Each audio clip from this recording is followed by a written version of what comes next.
ஃபிரௌனே, உன்னால் முடியும் இந்த உலகத்திலே எங்களுக்கு தொல்லை தருவதற்குத்தான், இந்த உலகத்திலே எங்களை தண்டிப்பதற்குத்தான். முடிந்தால் இந்த உலகத்தில் நீ எங்களை தண்டித்துக்கொள். ஆனால் எங்களுக்கான மிகப்பெரிய ஒரு சிறப்பு மிக்க இருப்பிடம் அல்லாஹ்விடத்தில் இருக்கிறது. நாங்கள் அதுக்கு அஞ்ச போறது இல்லை. உன்னால் என்ன செய்ய முடியுமோ அதை செய்து கொள் என்று சொல்லி சவாலாக ஃபிரௌனுக்கு அவர்கள் சவால் விடுகிறார்கள். ஃபிரௌன் சொன்னால் செய்வான், வெட்டுவான், கொல்லுவான் தெரியும். தெரிஞ்சிருந்தாலும் இந்த உலகத்திலே அதை உன்னால் செய்ய முடியும், ஆனால் எங்களுக்கு மறுமையில இருக்கிறது இதற்கான கூலி என்று சொல்லி அந்த ஈமான் கொண்ட அந்த சூனியக்காரர்கள் சொன்னார்கள் என்பது எங்களுக்கு மிகப்பெரிய ஒரு சான்றாக இருக்கிறது, மிகப்பெரிய ஒரு படிப்பனையாக இருக்கிறது. எங்களுடைய ஈமானை அதிகப்படுத்திக் கொள்வதற்கான ஒரு மிகப்பெரிய ஒரு பாடம். இன்னல் ஹம்துலில்லாஹ் நஹ்மதுஹு வ நஸ்தஈனுஹு வ நஸ்தக்ஃபிருஹு வ நஊது பில்லாஹி மின் ஷுரூரி அன்ஃபுஸினா வ மின் ஸய்யிஆத்தி அமாலினா மை யஹ்திஹில்லாஹு ஃபலா முலில்ல லஹு வ மை யுலில் ஃபலா ஹாதிய லஹு அஷ்ஹது அல்லா இலாஹ இல்லல்லாஹ் وأشهد أن محمدا عبده ورسوله أما بعد فقد قال الله تعالى في القرآن الكريم بعد أعوذ بالله من الشيطان الرجيم يا أيها الناس اتقوا ربكم الذي خلقكم من نفس واحدة وخلق منها زوجها وبث منهما رجالا كثيرا ونساء واتقوا الله الذي تساءلون به والأرحام إن الله كان عليكم رقيبا يا أيها الذين آمنوا اتقوا الله حق تقاته ولا تموتن إلا وأنتم مسلمون. எல்லாம் வல்ல அல்லாஹுக்கு எல்லா புகழும் உரித்தாகட்டும். அகிலத்துக்கோர் அருக்குடையாக வந்த எம் பெருமானார் ஸல்லல்லாஹு அலைஹி வஸல்லம் அவர்கள் மீதும் அவர்களை அப்படியே பின்பற்றி வாழ்ந்த உத்தம சத்திய சஹாபாக்கள் சஹாபிய பெண்கள் மீதும் குறிப்பாக நம் அனைவர்கள் மீதும் அல்லாஹுடைய சாந்தியும் சமாதானமும் என்றென்றும் நின்று நிலவட்டும் என்று கூறியவனாக என்னுடைய ஜும்மா உரையை ஆரம்பிச்சுகிறேன். அன்புக்குரிய அல்லாஹுவின் நல்லடியார்களே, இந்த முஹர்ரம் மாதம் என்பது இஸ்லாத்தை பொறுத்த வரைக்கும் மிக சிறப்புக்குரிய கண்ணியத்துக்குரிய ஒரு மாதம். இந்த முஹர்ரம் மாதத்துடைய சிறப்புகளும் ஆஷூரா நமக்கு கற்றுத்தரக்கூடிய பாடங்களும் என்கின்ற தலைப்பில் முக்கியமான ஒரு சில விஷயங்களை நாம் அறிந்து கொள்ள இருக்கிறோம். இது முஹர்ரம் மாதம், நபிகள் நாயகம் அந்த மாதத்துக்கு என்ன சிறப்பை சொன்னார்களோ, அதில் நமக்கு என்ன படிப்பினைகள் இருக்கிறதோ அதை தெரிந்து கொண்டு நம்முடைய வாழ்க்கையிலே நடைமுறைப்படுத்தக்கூடிய மக்களாக இருக்க வேண்டும். ஆனால் நபிகள் நாயகம் இந்த முஹர்ரத்துக்கு என்ன சிறப்பை சொன்னார்களோ அந்த சிறப்புகள் எல்லாம் இன்றைக்கு மறைக்கப்பட்டு இந்த முஹர்ரத்திலே செய்ய வேண்டிய முக்கியமான அமல்கள் அது இல்லாமல் ஆகி இந்த முஹர்ரம் என்று சொன்னாலே அதுக்கு வேற வியாக்கியானங்கள், வேற காரணங்கள், சிறப்புகள் சொல்லப்பட்டு திசை மாற்றப்பட்டு கொண்டிருக்கக்கூடிய காலநிலையில் நாங்கள் பார்க்கிறோம். என்ன மாதிரியான நிலைகளை மக்கள் மத்தியில் இன்றைக்கு இந்த முஹர்ரம் சொல்லுகிறதுன்னு கேட்டால், அதிகமான பள்ளிவாசலில் நம்ம பார்க்கலாம். பள்ளிவாசல்கள் அலங்கரிக்கப்படுகிறது, வர்ண விளக்குகளால் வர்ணிக்கப்பட்டு அது ஜோடிக்கப்படுகிறது.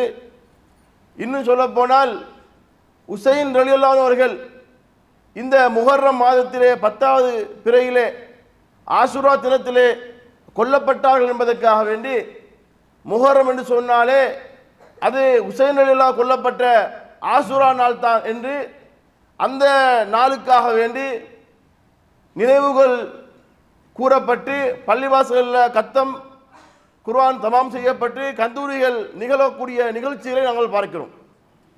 அப்போ இந்த முஹர்ரம் என்றாலே அது என்ன என்றதை மறைக்கப்பட்டு வேறொரு பின்னணி அங்கே உருவாக்கப்படுகிறது. கர்பலாவிலே உசைன் ரலியல்லாஹு கொல்லப்பட்டது, அது நமக்கு இன்னும் கவலையாக இருக்கிறது. அதுக்காகத்தான் நாங்கள் துக்கத்தை அனுஷ்டிக்கிறோம் என்று ஷியாக்கள் எப்படி இந்த முஹர்ரத்தை ஆஷுரானால துக்க தினமாக அனுஷ்டிக்கிறாங்களோ அதே மாதிரி உசைன் ரலியல்லாஹுக்காக வேண்டி அங்கே கந்தூரிகள் கத்தம் ஓதக்கூடிய நிகழ்வுகளை பார்க்கிறோம். ஆனால் முஹர்ரத்துக்கு என்ன சிறப்பு இருக்கிறது என்றால், அல்லாஹ் திருமறை குர்ஆனிலே சொல்லும் பொழுது அல்லாஹ்வுடைய கணக்கின்படி மாதங்களுடைய எண்ணிக்கை 12. அந்த 12 மாதத்தில் 4 மாதங்கள் அல்லாஹ்விடத்தில் புனிதமானது. துல் கஅதா, துல் ஹஜ், முஹர்ரம், இடையில வரக்கூடிய ரஜப், இது 4 மாதமும் அல்லாஹ்விடத்துல கண்ணியத்துக்குரிய மாதங்கள், சிறப்புக்குரிய மாதங்கள். அதனால அல்லாஹ் தஆலா அதை புனிதமாக்கி இருக்கிறான்.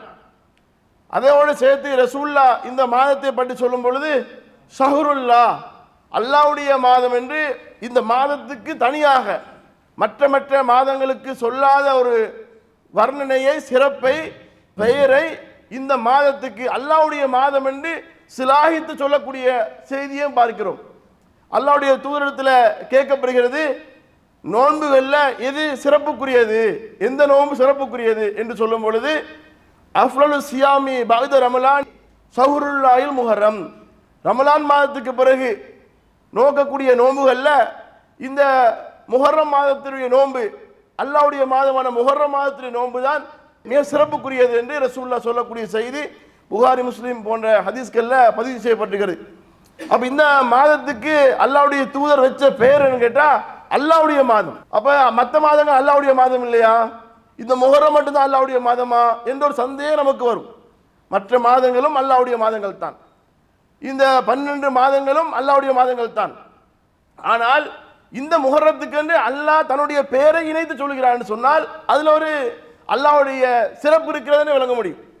பொதுவாக பள்ளிவாசல் என்று சொன்னாவே நம்ம அதை எப்படி சொல்லுவோம், அல்லாஹ்வுடைய இறை இல்லம். பொதுவாக சொன்னா நம்ம வீடு, ஒவ்வொருத்தரும் கட்டிய இருக்கிற வீடுகளை நம்ம வீடுன்னு சொல்லுவோம். பள்ளிவாசல்களை சொல்லும் பொழுது அல்லாஹ்வுடைய இல்லம், அதுக்கு அரபியில சொல்வதாக இருந்தால் பைத்துல்லான்னு, அல்லாஹ்வுடைய வீடு. ஆனால் அல்லாஹ்வுடைய இல்லம் என்று பைத்துல்லா என்று சொல்லக்கூடிய பள்ளிவாசல் எது இருக்கு? காபத்துல்லா. காபத்துல்லாக்கு தான் சொல்லுவாங்க பைத்துல்லா.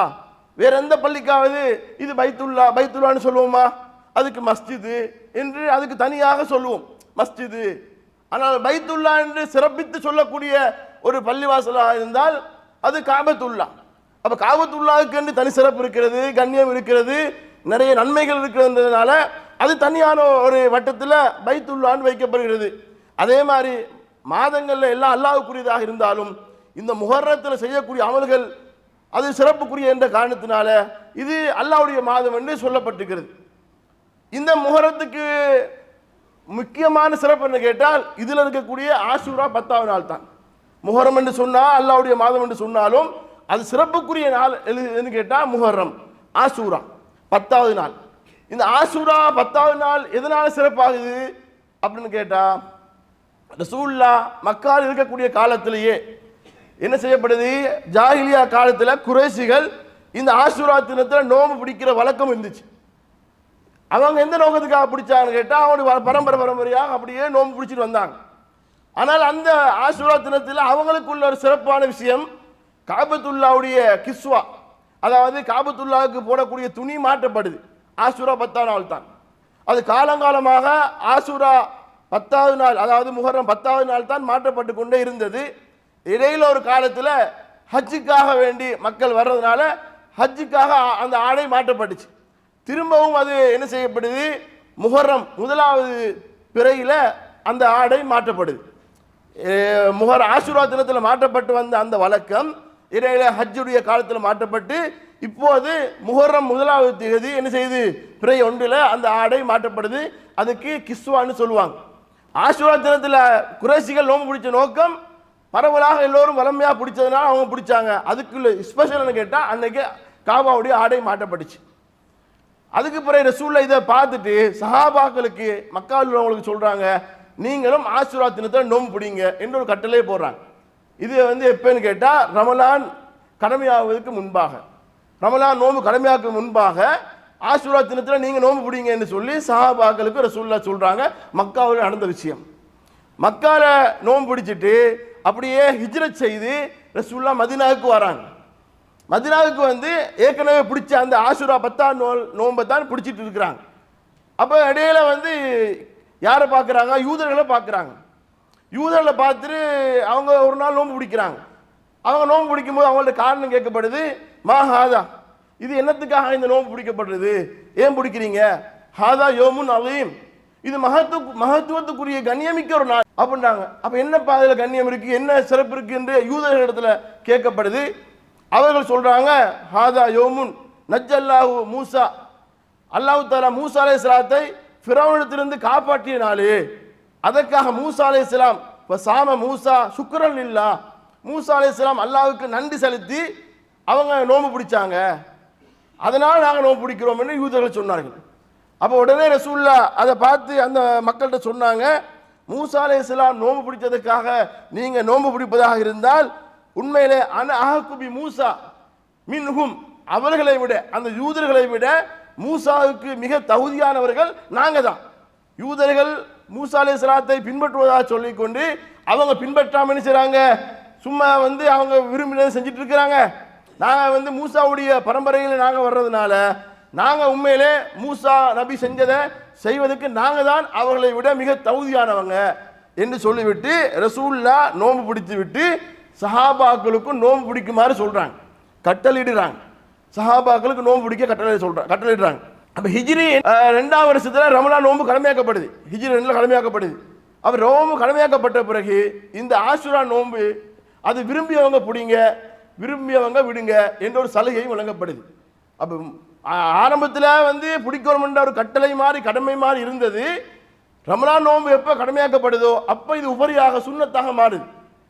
சுன்னத்தாக மாறினாலும் அதுக்கான காரணத்தை ரசூலுல்லாஹ் சொல்றாங்க, மூசா அலைஹிஸ்ஸலாம் அல்லாஹ்வுக்கு நன்றி செலுத்தி பிடிச்ச நோன்பு, அதனால நீங்களும் பிடிங்கன்னு சொல்லி எங்களுக்கு அந்த நோன்பை பிடிப்பதுக்கு ரசூலுல்லாஹ் என்ன செஞ்சிருக்கிறாங்க, கட்டளை இட்டிருக்கிறாங்க.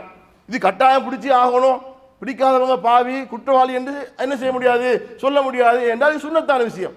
சுன்னத்தான விஷயத்துக்கு கடமை என்று என்ன செய்ய முடியாது, சொல்ல முடியாது. அப்போ ரசூலுல்லாஹ் ஸல்லல்லாஹு நோன்பு பிடிச்சி சஹாபாக்களுக்கு நோன்பு பிடிக்க சொன்னாங்க. இந்த நோன்பு ரசூலுல்லாஹ் பிடித்திட்டு இருக்கக்கூடிய காலகட்டத்தில் ஒரு சில காலத்துக்கு பிறகு ரசூலுல்லாஹ்வுக்கு சஹாபாக்களால் எடுத்து சொல்லப்படுது. என்ன சொல்லப்படுது, நாங்கள் பிடிக்கக்கூடிய இந்த ஆஷுரா நாள் நோன்பு இதே மாதிரி யூதர்களும் பிடிச்சிட்டு இருக்கிறாங்களே, யூதர்களும் பிடிக்கிறாங்க, அப்போ நாங்களும் அதே நாளில் நோன்பு பிடிக்கிறோம், யூதர்களும் பிடிக்கிறாங்க, அப்போ நாங்கள் 2 பேரும் செய்கிறது ஒரே விஷயமாக இருக்கிறது அப்படின்னு சொல்லி அந்த யூதர்கள் செய்யக்கூடிய காரியத்தை நாங்கள் பின்பற்றுவதாக சஹாபாக்கள் நினைத்து ரசூலுல்லாஹ்ட்ட கேட்குறாங்க. ஆரம்பத்தில் ரசூலுல்லாஹ் யூதர்களுக்கு ஒப்பாக யூதர்களை செய்யக்கூடிய காரியத்தை செய்யக்கூடியவர்களாக தான் ரசூலுல்லாஹ் இருந்தாங்க. யூதர்கள் செஞ்சால் அதுக்கு எதிராக செய்யணும், மாற்றமாக செய்யணும், அப்படி என்ன ரசூலுல்லாஹ் ஆரம்பத்தில் இருக்கல, அவங்களுக்கு ஒத்து போகிற வகையில் தான் ரசூலுல்லாஹ் இருந்தாங்க. எப்போ அவங்க வேணுமென்றே இந்த மார்க்கத்தை புறக்கணிச்ச ஆரம்பித்தாங்களோ எல்லா விஷயத்திலையுமே யூதர்களுக்கு மாற்றமாக செய்கிறதுக்கு ரசூலுல்லாஹ் வலியுறுத்துறாங்க. உதாரணத்துக்கு ரசூலுல்லாஹ் ஆரம்பத்தில் முடியை என்ன செய்வாங்க, முடியை இழுத்து முன்னால் நெத்தியில் பிரித்து வாருவாங்க. யூதர்கள் அப்படித்தான் வாரிட்டு இருந்தாங்க. ஆனால் முஸ்லிம்கள் என்ன செய்வாங்கன்னா முடியை அப்படியே மேலே இழுத்து மேலால் வாருவாங்க நடுவால். அப்போ யூதர்கள் செய்யக்கூடிய விஷயத்தை செஞ்சுட்டு ரசூல் அதுக்கு பிறகு சொல்கிறாங்க, யூதர்களுக்கு மாற்றமாக செய்யுங்க. யூதர்கள் மீசையை என்ன செய்கிறாங்க, வளர்க்குறாங்க, தாடியை வலிக்கிறாங்க, நீங்கள் தாடியை வளருங்க, மீசையை கத்தறீங்க. யூதர்கள் என்ன செய்வாங்க, செருப்பு போட்டு தொழ மாட்டாங்க, அதனால நீங்கள் செருப்பு போட்டு தொழுவுங்க என்று எல்லா விஷயத்திலையும் யூதர்களுக்கு மாற்றமாக செய்கிறதுக்கு ரசூலுல்லாஹ் என்ன செய்கிறாங்க, கட்டளை போடுறாங்க. அப்போ அப்படியான ஒரு கட்டளை தான் ரசூலுல்லாஹ் என்ன செய்கிறான்னு கேட்டால், இந்த விஷயம் ரசூலுல்லாஹ்க்கு சொல்லப்பட்ட உடனே ரசூலுல்லாஹ் சொல்கிறாங்க, அடுத்த வருஷம் நான் உயிரோடு இருந்தால் என்ன செய்வேன், நான் 9ஐயும் சேர்த்து பிடிப்பேன்ன்றாங்க. ரசூலுல்லாஹ் ஆஷூரா 10ஆம் நாள் தான் நோன்பு பிடிச்சிட்டு இருக்கிறாங்க. ரசூலுல்லாஹ்க்கு எடுத்து சொல்லப்படுது, யூதர்களுக்கு ஒப்பான மாதிரி இருக்கு என்று சொல்லப்பட்டவுடன் ரசூலுல்லாஹ் சொல்றாங்க, அடுத்த வருஷம் நான் உயிரோடு இருந்தால் 9ஐயும் சேர்த்து பிடிப்பேன் என்றாங்க. ஆனால் அடுத்த வருஷம் ரசூலுல்லாஹ் உயிரோடு இருக்கல. அப்ப யூதர்களுக்கு மாற்றமா செய்யணும் என்று ரசூலுல்லாஹ் அப்பவே முடிவெடுத்தாங்களே, யூதர்களுக்கு மாற்றமா செய்ய முடிவெடுத்த ரசூலுல்லாஹ் உண்மையிலே செய்வதாக இருந்தால் யூதர்களுக்கு மாற்றமாக அந்த தினத்திலேயே முடிவெடுத்திருக்கலாம். எப்படி முடிவெடுத்திருக்கலாம், ரசூலுல்லாஹ் பிடிக்கிற நோன்பு 10ஆம் நோன்பு, யூதர்களும் பிடிக்கிற 10ஆம் நோன்பு, யூதர்களுக்கு மாற்றமா செய்யணும், அடுத்த நாள் 11வது நாளை நோன்பு பிடிங்க, அப்ப நாம யூதர்களுக்கு மாற்றமா செஞ்ச மாதிரி ஆகும் என்று சொல்லி ரசூலுல்லாஹ் சொல்லியிருக்கலாம். ஆனா ரசூலுல்லாஹ் 9ஐத்தான் நான் பிடிப்பேன் என்றாங்க. அப்ப 9ஐத்தான் பிடிப்பேன் என்று அர்த்தத்தில் என்ன விளங்குது கேட்டா, 9ஐத்தான் பிடிக்கணும், 9 10 தான். ஆனா இன்றைக்கு யூதர்களுக்கு நாங்கள் மாற்றமாக தான் செய்யணும் என்பதற்காக வேண்டி என்ன செய்வாங்க கேட்டா, 10 பிடிச்சிட்டு 11ஐயும் பிடிப்பாங்க. ஏன்னா நாங்கள் யூதர்களுக்கு மாற்றமாக செய்யறேன்னு சொன்னா ஒன்று 9 பிடிக்கலாம், 10 பிடிக்கலாம். ஏன்னா ரசூலுல்லாஹ் சொன்ன செய்தி அஹ்மத் பைஹக்கியில் வருது, நீங்க யூதர்களுக்கு மாற்றமாக நடங்க, அதாவது ஆஷூராவுக்கு முந்தியோ பிந்தியோ ஒரு நாள் நோன்பு பிடிங்க என்று வரக்கூடிய செய்தி அது பலகீனமான செய்தி. அப்ப யூதர்களுக்கு மாற்றமாக செய்வதாக இருந்தால் ரசூலுல்லாஹ் எப்போ சொல்லிக்கணும், 11 சேர்த்து பிடிங்கன்னு சொன்னா அது லேசான விஷயம், அடுத்த நாள் நோன்பு பிடிச்சிருக்கலாம். ஆனால் ரசூல் அப்படி சொல்லாம அடுத்த வருஷம் நான் இருந்தா 9 பிடிக்கிறேன்னு சொன்ன அந்த அர்த்தத்திலிருந்து நம்ம விளங்க வேண்டிய விஷயம் 9 தான் பிடிக்கணும், 9, 10. அது மீறி நாங்கள் யூதருக்கு மாற்றமாக செய்ய போறோம்னு சொல்லி என்ன செய்யக்கூடாது, நாங்கள் 10, 11 பிடிக்கக்கூடாது. அதான் அந்த விஷயத்தை விளக்கணும். நிறைய பேர் என்ன செய்யறாங்கன்னா அப்படித்தான் பிடிக்கிறாங்க. ரசூலுல்லாஹ் சொன்ன விஷயத்தை நம்ம நிறைவேற்றினா தான் எங்களுக்கு நன்மை. நாங்கள் மார்க்கத்தை என்ன செய்ய முடியாது, புதுசாக உருவாக்க முடியாது, நாங்களா ஒன்றை தீர்மானிக்க முடியாது. மார்க்கம் என்பது ரசூலுல்லாஹ்வோடு அது முற்று பெற்று விட்டது. அப்போ ரசூலுல்லாஹ் எதை எங்களுக்கு வழிகாட்டினாங்களோ அதைத்தான் ரசூலுல்லாஹ் சொன்னதைத்தான் செஞ்சதைத்தான் நாங்கள் செய்யணும். அப்போ இந்த ஆஷூரா தினத்தில் நாங்கள் பெற வேண்டிய மிக முக்கியமான பாடம் படிப்பினை என்ன கேட்டால், சென்ற ஜும்மால கூட உங்களுக்கு அதுதான் நினைவூட்டப்பட்டது. என்ன, அல்லாஹ் எங்களுக்கு தந்திருக்கக்கூடிய அருக்கொடைகளை நாங்கள் நினைத்து அல்லாஹ்வுக்கு நன்றி கடன் செலுத்த வேண்டும். அந்த வேலையைத்தான் மூசா அலைஹிஸ்ஸலாம் செஞ்சார்கள். என்ன வேலை செஞ்சார்கள்? மூசா அலைஹிஸ்ஸலாம் அவர்கள் காப்பாற்றப்படுறாங்க ஃபிரௌனிடத்திலிருந்து. அதுக்கு நன்றி செலுத்தி மூசா அலைஹிஸ்ஸலாம் நோன்பு பிடிச்சாங்க. அதே மாதிரி தான் இந்த நன்றி செலுத்துகிற விஷயம் என்பது எல்லாருடைய வாழ்க்கையிலையும் எப்போதும் இருக்க வேண்டியதுதான். அல்லாஹ் எங்களுக்கு ஏராளமான செல்வங்களை தந்திருப்பான், அருக்குலைகளை தந்திருப்பான், ஒரு நாளும் அதை மறந்து விடக்கூடாது. அல்லாஹ் எதை செஞ்சாலும் சின்ன சின்ன விஷயமா இருந்தாலும் அதை நினைத்து நன்றி செலுத்தக்கூடிய மக்களாக இருந்தால் கண்டிப்பாக அல்லாஹ் நம்மோடு துணை நிற்பான், நமக்கு உதவி செய்வான் என்கின்ற விஷயம் நமக்கு ஞாபகம் ஊட்டப்பட வேண்டிய விஷயம். இப்போ இந்த சம்பவத்தில் மூசா அலைஹிஸ்ஸலாமுடைய அந்த வாழ்க்கையில் நடந்த மிக முக்கியமான சம்பவம் திருமறை குர்ஆனில் பேசப்படுது. என்ன பேசப்படுது? மூசா அலைஹிஸ்ஸலாம் நபியாக வந்தது பனு இஸ்ரவேலருக்கு. அங்கே கொடிய ஒரு மன்னன், அநியாயக்காரன், அட்டூழியக்காரன் ஃபிரௌன் என்று சொல்லக்கூடியவன். அவனை எதிர்த்து யாரும் வரக்கூடாது, பேசக்கூடாது என்பதற்காக வேண்டி ஆண் குழந்தையெல்லாம் கொண்டிருந்தான். அந்த நேரத்தில் மூசா அலைஹிஸ்ஸலாம் பிறக்கிறாங்க, எல்லாருக்கும் தெரிஞ்ச செய்தி. அப்பவும் ஃபிரௌனுடைய வீட்டிலேயே வளர்க்கப்பட்டு அவர் என்ன செஞ்சாரு, வளர்ந்தாரு. அப்பவும் ஃபிரௌன் மூசா அலைஹிஸ்ஸலாத்தை, அதாவது சின்ன குழந்தையா இருக்கும் பொழுதே கொல்வதற்கு நினைத்தது தான், ஆம்பளை பிள்ளைலாம் கொல்லணும்னு சொல்லி. ஆனால் அப்போது அல்லாஹ் காப்பாற்றினான், ஃபிரௌனுடைய வீட்டில் வச்சு வளர வச்சான்.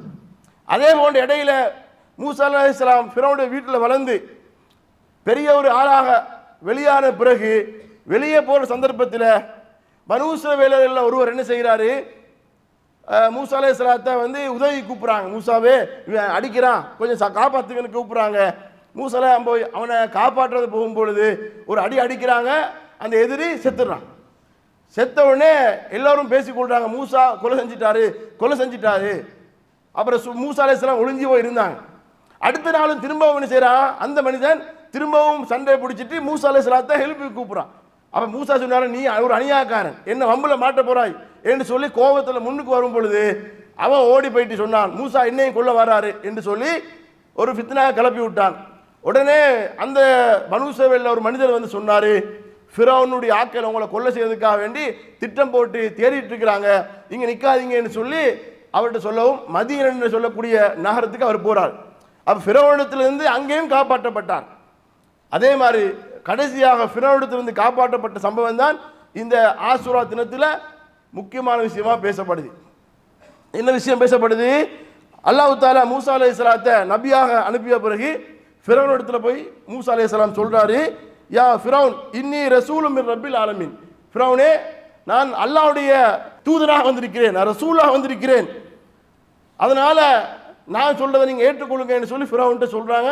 ஃபிரௌன் கேட்கிறான். இல்லை, ஃபிரௌன் என்ன கேட்கிறான், நீ அல்லாஹ்வுடைய இறை தூதர் என்பதற்கு என்ன அத்தாட்சி, என்ன சான்று? அப்படி கேட்ட உடனே மூசா அலைஹிஸ்ஸலாம் என்ன செய்றாங்க, 2 சான்றுகளை எடுத்து காட்டுறாங்க. ஒன்று, கையில் இருக்கிற கைத்தடியை கீழே போடுறாங்க, அது பாம்பாக மாறுது. அதே போன்று தன்னுடைய உள்ளங்கையை எடுத்து அக்குள்ள வச்சு காட்டுறாங்க, அது வெண்மையாக மாறுது. 2 அருட்கொடைகளையும் சொல்லி ஃபிரௌனை என்ன செய்றாங்க, இஸ்லாத்தை நோக்கி அல்லாஹ்வை நம்ப வேண்டும் என்ற விஷயத்தை நோக்கி அழைக்கும் பொழுது ஃபிரௌன் ஏற்றுக்கொள்ளவில்லை. அந்த நேரத்தில் அல்லாஹ்வை அழைப்பதோடு சேர்த்து மூசா அலைஹிஸ்ஸலாம் செய்து இன்னொரு விஷயம் தான் என்ன கேட்டால், ஃபஅர்சில் மஇ பனி இஸ்ராயில், நீ ஆட்டி படைச்சிட்டு இருக்கிறாயே, அடிமைத்தனமாக வச்சிருக்கிறாயே, இந்த பனு இஸ்ரவேலர்கள் இருக்கிறாங்களே அவங்களை என்னோடு அனுப்பு. நீ கொடுமை பண்ணி அவங்களை அடிமைத்தனமாக வச்சிருக்கிறீங்களே, அந்த பனு இஸ்ரவேலர்களை என்னோடு அனுப்பு என்ற கோரிக்கையையும் அவங்க ஃபிரௌன் இடத்துல சொல்றாங்க. ஃபிரௌன் என்ன செய்யறாங்க கேட்டால், நீ உண்மையிலே அல்லாஹ்வுடைய தூதர் என்று சொல்லி நீ சொல்வதாக இருந்தால் உன்னுடைய சான்றுகளை நீ என்னோட என்ன செஞ்சிரு, போட்டியில காட்டு என்று சொல்லி அவங்கள சவாலை கூப்பிடுறாங்க. ஃபிரௌன் உடனே என்ன செய்யறான், தன்னுடைய கூட்டாளிகளை படையாட்களை அனுப்பி ஊர்ல இருக்கக்கூடிய மிகப்பெரிய தந்திர வித்தைக்காரர்களை என்ன செய்றாங்க, அழைச்சி அவங்கள்ட்ட சொல்றாங்க, நீங்க மூசாவோட என்ன செய்யுங்க, இந்த வித்தையை செஞ்சு நீங்க வெல்லுங்க, வெற்றி பெறுங்கன்னு சொல்லி ஃபிரௌன் என்ன செய்யறான், அந்த அவனுடைய சூனியக்காரர்களுக்கு கட்டளை போடுறான். அப்ப சூனியக்காரர்கள் என்ன கேட்கிறாங்க ஃபிரௌன் இடத்துல, நாங்க இந்த மூசா இடத்துல இந்த விஷயத்துல வென்று விட்டால் நீங்க எனக்கு என்ன தருவீங்க என்று ஒவ்வொரு சூனியக்காரர்களும் கேட்கிறாங்க. அப்ப கேட்கும் பொழுது சூனியக்காரர்களுக்கு ஃபிரௌன் சொல்றான், உங்களுக்கு நான் தரக்கூடிய பரிசு என்ன தெரியுமா, எனக்கு பக்கத்திலே நான் உங்களை உட்கார வைப்பேன், நீங்க எல்லாம் எனக்கு பக்கத்தில் உட்காரலாம். ஃபிரௌன் இடத்துல பக்கத்தில் உட்காரணும் என்பது என்னது, அமைச்சர்கள் மிகப்பெரிய முக்கியமானவர்கள் தான் உட்காருவாங்க. அப்படியான பதவியை நான் உங்களுக்கு தாரேன்னு சொல்லி இந்த போட்டியில வென்று காட்டுங்கன்னு சொல்லி என்ன செய்றாங்க, பரிசையும் முன்கூட்டி சொல்லி அனுப்புறாங்க. போட்டிக்கு போகும் பொழுது மூசா நபிட்டு சொல்றாங்க, அந்த ஆக்கள் சூனியக்காரங்க, நீங்க உங்களோட வித்தையை போடுங்கன்னு சொல்லி மூசா நபி சொல்றாரு, நீங்க போடுங்க உங்களோட வித்தைகளை. மூசா நபி சொன்ன உடனே அவர்கள் என்ன செய்றாங்க, கயிறுகளை போடுறது, கயிறுகளை போட்டார்கள். அந்த கயிறுகள் பாம்பு போன்று நெளிவதை போன்று மக்களுடைய கண்ணுக்கு அது பிரமையை ஊட்டப்பட்டது, மக்களுடைய கண்ணுக்கு பிரமை ஊட்டப்பட்டது, பாம்பு போன்று சுழுவதை போன்று, பாம்பா மாறல, பாம்பு போன்று கண்களுக்கு வித்தை சிகிர் சூனியமாக அது காட்டப்பட்டது. உடனே மூசா அலைஹிஸ்ஸலாம் கைத்தறியை போடுறாங்க. அது அவர்கள் போட்ட அந்த வித்தைகளை அது என்ன செய்து அப்படியே எல்லாத்தையும் சாப்பிட்டு விட்டது. இந்த வித்தையை அந்த வித்தைக்காரர்கள்லாம் பார்த்து விட்டு, நாங்க தான் ஊர்ல இருக்கக்கூடிய வித்தைகள்லேயே மிகப்பெரிய ஆக்கள், நாங்க செஞ்ச மெஜிக்கை விட, நாங்க செஞ்ச சூனியத்தை விட மூசா போட்ட கம்பு உண்மையிலே பாம்பா மாறி அது ஆச்சரியமான ஒரு விஷயமா மாறிட்டே என்று அந்த சூனியக்காரர்களுக்கு சொக்காகுது. அடே அவருக்கு ஆச்சரியத்தில் உடனே என்ன செய்யறாங்க கேட்டா, மூசாவே உங்களுடைய ஹாரோனுடைய இறைவனாக அல்லாஹ்வை நாங்கள் ஏற்றுக்கிட்டோம், நாங்கள் நம்பிவிட்டோம் என்று சொல்லி அந்த அத்தாட்சியை பார்த்தவுடன் நம்பிக்கையை கொள்றாங்க, ஈமான் கொள்றாங்க. உடனே இதை பார்த்து விட்டு ஃபிரௌனுக்கு எவ்வளவு கோபம் இருக்கும். ஃபிரௌனுடைய ஆட்களாக ஃபிரௌன் சவாலுக்கு கூட்டி வந்தவர்கள் அந்த போட்டியில தோல்வி அடைந்து அவன் எதிர்த்தரப்போட போய் சரண்டர் ஆகிறேன்னு சொன்னா ஃபிரௌனுக்கு மிகப்பெரிய அவமானம். உடனே ஃபிரௌன் கேட்கிற அந்த மக்களை பார்த்து, நான் உங்களுக்கு அனுமதி தருவதற்கு முன்னாடி நீங்க எப்படி போய் அவன்கிட்ட ஈமான் கொள்வீங்க, அவன்கிட்ட போய் நீங்க எப்படி சரண்டர் ஆகுவீங்க என்று எச்சரிக்கை செய்யக்கூடிய தொனியில கேட்கிறான். உடனே ஃபிரௌன் எச்சரிக்கை செய்கிறான், நான் உங்களை எல்லாரும் என்ன செய்ய போகிறேன், மாறுகாய் வெட்டப் போகிறேன், உங்கள் அத்தனை பேரையும் சிலுவையிலேயே அறையப் போகிறேன் என்று அவர்களுக்கு உயிர் அச்சுறுத்தல் கொடுக்கப்படுகிறது. பயங்கரமான முறையிலே உயிர் அச்சுறுத்தல். உண்மையிலே இது சாதாரண ஒரு மனிதர் சொல்வதாக இருந்தால் அவங்க பயப்பட மாட்டாங்க. இதை சொன்னது யாருன்னு கேட்டா வளமையா செய்யக்கூடியவர்கள் தான். அப்படியான ஆற்றல் மிக்கவன், ஆணவக்காரன், அநியாயக்காரன் இது மாதிரியான ஒரு அதிகார துணியிலே சொல்லுகிறான், உங்கள் எல்லோரையும் நான் கொல்லப் போகிறேன், கைகாலை வெட்டி சிலுவையிலே அறைய போகிறேன் என்று சொன்ன நேரத்தில் கூட அவர்களுடைய ஈமான், அந்த சற்று நேரத்தில் ஈமான் கொண்டவர்கள், அல்லாஹ்வுடைய அற்புதத்தை நேரில் கண்கூடாக பார்த்தவர்கள், அவர்களுடைய உள்ளத்தில் ஈமான் அல்லாஹ் தஆலா அதிகப்படுத்தி அவருடைய வாயிலிருந்து சொன்ன வார்த்தைகள் என்ன தெரியுமா, நாம் இன்றைக்கு ஏகத்துவத்தில் பல வருடங்களாக இருக்கிறோம். இந்த ஏகத்துவ கொள்கையில பல சவால்களை பல பிரச்சனைகளை ஒவ்வொரு காலகட்டத்திலையும் நாம் கண்டிருக்கிறோம். அப்படி இருந்த நமக்கு கூட வராத அந்த உறுதி, அந்த ஈமான் அந்த சற்று நேரத்தில் வந்த அந்த சூனியக்காரருடைய உள்ளத்தில் மிகப்பெரிய அளவுக்கு வந்து சொல்றாங்க ஃபிரௌன் இடத்துல, ஃபிரௌனே உன்னால் முடியும் இந்த உலகத்திலே எங்களுக்கு தொல்லை தருவதற்குத்தான், இந்த உலகத்திலே எங்களை தண்டிப்பதற்குத்தான், முடிந்தால் இந்த உலகத்தில் நீ எங்களை தண்டித்துக்கொள், ஆனால் எங்களுக்கான மிகப்பெரிய ஒரு சிறப்பு மிக்க இருப்பிடம் அல்லாஹ்விடத்தில் இருக்கிறது, நாங்கள் அதுக்கு அஞ்ச போறது இல்லை, உன்னால் என்ன செய்ய முடியுமோ அதை செய்து கொள் என்று சொல்லி சவாலாக ஃபிரௌனுக்கு அவர்கள் சவால் விடுகிறார்கள். ஃபிரௌன் சொன்னால் செய்வான், வெட்டுவான், கொல்வான் தெரியும், தெரிஞ்சிருந்தாலும் இந்த உலகத்திலே அதை உன்னால் செய்ய முடியும், ஆனால் எங்களுக்கு மறுமையிலே இருக்கிறது இதற்கான கூலி என்று சொல்லி அந்த ஈமான் கொண்ட அந்த சூனியக்காரர்கள் சொன்னார்கள் என்பது எங்களுக்கு மிகப்பெரிய ஒரு சான்றாக இருக்கிறது, மிகப்பெரிய ஒரு படிப்பனையாக இருக்கிறது, எங்களுடைய ஈமானை அதிகப்படுத்திக் கொள்வதற்கான ஒரு மிகப்பெரிய ஒரு பாடம். அதுக்கு பிறகு அவர்கள் என்ன செய்றாங்க, அந்த இடத்துல தப்பி போறாங்க. இறைவன் அல்லாஹ் தஆலா மூசா அலைஹிஸ்ஸலாத்துக்கு வஹியா சொல்கிறான், அன் அஸ்ரி பி இபாதி இன்னக்கும் முத்தபிஊன், மூசாவே இந்த பனூ இஸ்ரவேலர்களை நீ என்ன செஞ்சிரு, ஊரை விட்டு இரவோடு இரவாக கூட்டிக்கு போன்னு சொல்லி அல்லாஹ் தஆலா கட்டளை போடுறான். இரவோடு ரூபா கூட்டி போய் சொல்கிறான். பொதுவாக ஃபிரௌனை பற்றி தெரியும், இவன் தப்பி போகிறேன்னு அவனுக்கு தெரியுமென்னு சொன்னால் பகல் நேரத்தில் அவன் உண்மையிலே தண்டிப்பான். அப்போ அவன் தூங்குகிற நேரத்தில், கண் தெரியாத நேரத்தில் தப்பிச்சு போகிறது தான் லேசானது என்றதுனால அல்லாஹ் தஆலா இரவில் போய் சொல்கிறான். அப்படி அல்லாஹ் சொல்லும்பொழுது கூட எப்படி சொன்னால், நீங்கள் இரவில் போவீங்க, ஆனால் நீங்கள் பின்தொடர்ந்து வரப்படுவீங்க, உங்களுக்கு பின்னாடி அவங்க பின்தொடர்ந்து வருவாங்க, இருந்தால் நீங்கள் போங்கன்னு சொல்கிறான். அப்படி போகிறாங்க.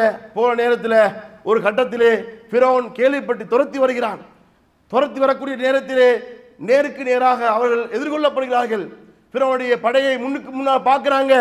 எந்த ஃபிரௌனை விட்டு ஓடி வந்தார்களோ அந்த ஃபிரௌனுடைய படை முன்னுக்கு நிற்கிறது. இந்த பக்கம் ஓட முடியாது, கடல் தடுத்து நிற்குது. வசமாக மாட்டிக்கிட்டாங்க. அப்போது அந்த பனூ இஸ்ரவேலர்கள் சமூகம் எல்லாம் சேர்ந்து கொண்டு சொன்னார்கள், இன்னா லமுதுரகூன், யா மூசாவே, மூசாவே நாங்கள் வசமாக மாட்டிக்கிட்டோமே, அங்கிட்டு போக முடியாது, இங்கிட்டு போக முடியாது, தப்புறதுக்கு வழியே இல்லையே என்று அந்த பலகீனமான ஈமான் கொண்டவர்கள் அவங்க சொன்னாங்க. ஆனால் அல்லாஹ்வை பற்றி அவ்வளவு ஆற்றலையும் அல்லாஹ்வோட அற்புதத்தையும் பார்த்த மூசா நபி இதெல்லாம் பெருசாக கணக்கெடுக்கவே இல்லை. இதெல்லாம் பெருசாக அவங்க பதறவும் இல்லை, அவங்க அலட்டவும் இல்லை. அவர்கள் கேட்கும் பொழுது அவர்களுக்கு சொன்ன ஒரே வார்த்தை, கல்லா இன்ன மஇ ரப்பி சயஹ்தீன், நிச்சயமாக அவ்வாறு இல்லை, என்னுடைய இறைவன் என்னோடு இருக்கிறான், பயப்படாதீங்க, என்னுடைய இறைவன் என்னோடு இருக்கிறான் என்று சாதாரணமான குரலிலே மெதுவாக சொன்னார்கள். என்னுடைய இறைவன் என்னோடு இருக்கிறான், பயப்பட தேவையில்லை, அவன் எனக்கு சரியான வழியை காட்டுவான். உண்மையிலே மூசா அலைஹிஸ்ஸலாம் இடத்துல இருந்த அந்த ஈமானிய பற்று, உறுதி, தைரியம், அல்லாஹ் மேல் உள்ள தவக்குல், நம்பிக்கை எப்படி இன்றைக்கு நமக்கும் கஷ்டம் வருது, துன்பம் வருது, கவலைகள் வருது, சோர்வுகள் வருது.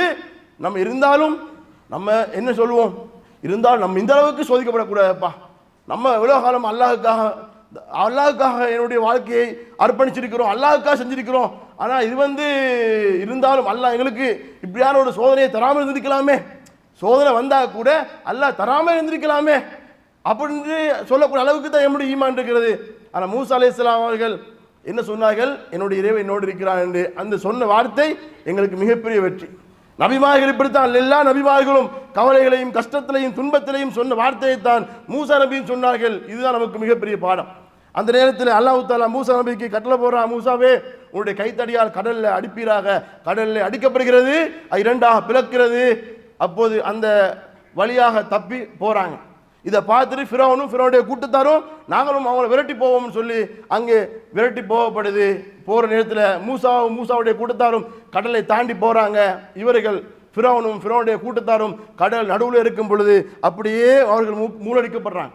அல்லாஹ் திருமறை குர்ஆனில் சொல்லும் பொழுது அதை தெளிவாக சொல்லி காட்டுகிறான். எப்படி, வைது ஃபரக்னா பிக்குமுல் பஹ்ர ஃபஅன்ஜைனாக்கும் வஅக்ரக்னா ஆல ஃபிரௌன வஅன்தும் தன்னுரூன், நீங்கள் அவர்களை கண்ணால் பார்த்து கொண்டிருக்கும் பொழுது அவர்களை நாங்கள் அப்படியே மூழ்கடித்தோம்.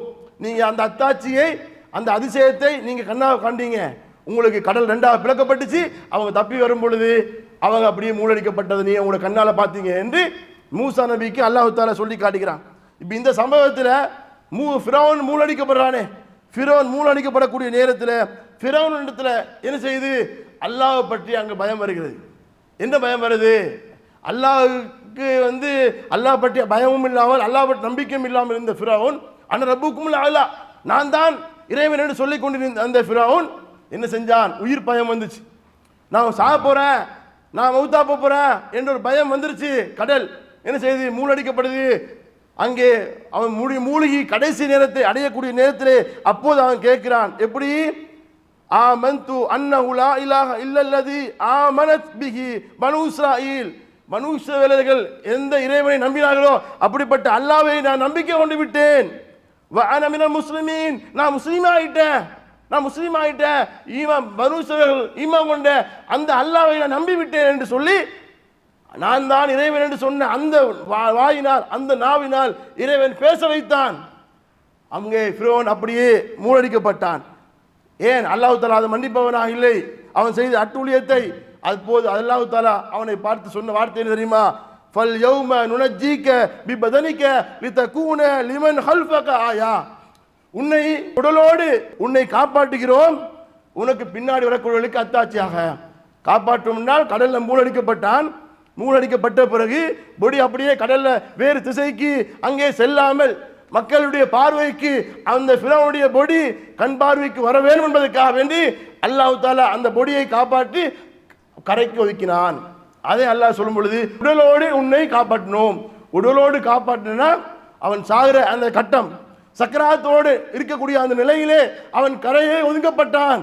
அப்போது அந்த மக்களுக்கு அது ஆச்சரியமா இருக்குமே, அடே நான் தான் இறைவன் தான், எங்களை எல்லாம் எவ்வளோ ஆட்டு படைச்சான், எவ்வளோ ஒரு ஆதிக்கத்தோடு இருந்தான், அவனுக்கு என்ன படையா பட்டாளமா அதிகாரமா செல்வாக்கா மக்களா, இப்படி இருந்து ஃபிரௌனா இப்படி சீரழிந்து சின்ன பின்னமாக இருக்கிறார் என்று மக்கள் அதை பார்த்து படிப்பிற பெற வேண்டும் என்பதற்காக வேண்டி இறைவன் அந்த ஃபிரௌனுடைய விஷயத்திலே மக்களுக்கு படிப்பினையாக வச்சான்.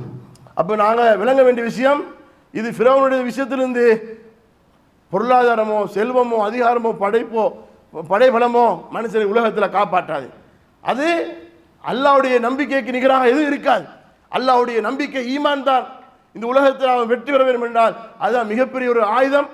அந்த ஈமான் என்பது நம்முடைய உள்ளத்தில் எப்போதும் ஆழமாக இருக்க வேண்டும் என்பது இந்த ஆஷூரா தினத்திலே நாம் பெற வேண்டிய மிக முக்கியமான படிப்பினை என்று கேட்டு என்னுடைய முதல் உரையை முடித்துக் கொள்கிறேன். அல்ஹம்துலில்லாஹ் வஸ்ஸலாத்து வஸ்ஸலாமு அலா ரசூலில்லாஹ் அம்மா பஅத். அன்புக்குரிய அல்லாஹ்வினுடைய நல்லடியார்களே, இந்த முஹர்ரம் மாதத்தில் ஆஷூரா தினத்தில் 10வது நாள் பிடிக்கக்கூடிய இந்த மிக முக்கியமான நோன்பு என்பது அதிகமான நன்மைகள் தரக்கூடிய ஒரு காரியம்.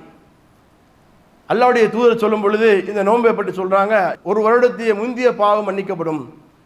ஒரு வருடத்திலேயே முந்திய பாவங்கள் மன்னிக்கப்படக்கூடிய அளவுக்கு இந்த ஆஷூரா நோன்பு உங்களுக்கு சிறப்பு மிக்கதாக ரசூலுல்லாஹ் சொல்றாங்க. அப்போ நாம இந்த ஆஷூரா தினம் நோன்பு நமக்கு கடமை இல்லை என்ன விட்டாலும் ரசூலுல்லாஹ் இந்த நோன்பை பிடித்திருக்கிறாங்க, சஹாபாக்களுக்கு பிடிக்க சொல்லியிருக்கிறாங்க.